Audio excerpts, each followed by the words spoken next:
The sun had set hours ago, and Maria sat alone in her bedroom, the glow of her computer screen the only light in the room. She was deep into a YouTube rabbit hole, clicking from one horror video to the next.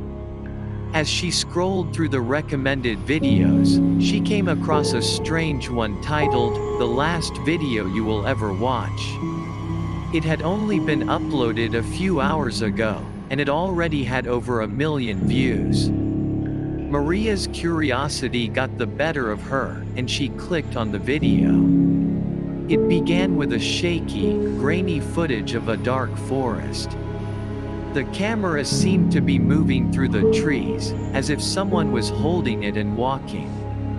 Suddenly, the footage cut to a shot of a small cabin in the clearing. The door to the cabin burst open, and a figure emerged, running towards the camera. It was a woman, and she looked terrified. She was screaming and sobbing, and as she got closer to the camera, Maria could see that her face was covered in blood. The woman fell to her knees in front of the camera, and it became clear that she was being chased. The camera shook violently as the woman begged for help, and then it cut to black. Maria's heart was racing as she sat in the silence of her room. She couldn't believe what she had just seen. She tried to convince herself that it was just a viral video, made to scare people. But something about it felt too real, too raw. She decided to do some research and see if she could find out more about the video. She searched online for any information about the woman in the video, but she couldn't find anything. She searched for the uploader, but all she found was a generic username with no personal information. She decided to try and find the location of the cabin in the video. She looked at the trees and the landscape, trying to find any familiar landmarks.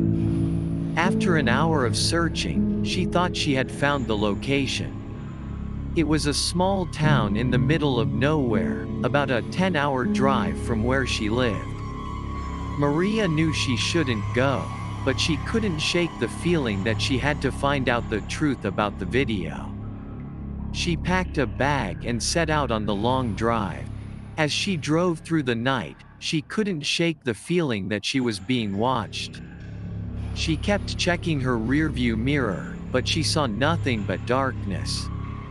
When she finally arrived in the small town, she found the cabin easily. It was exactly as it had appeared in the video.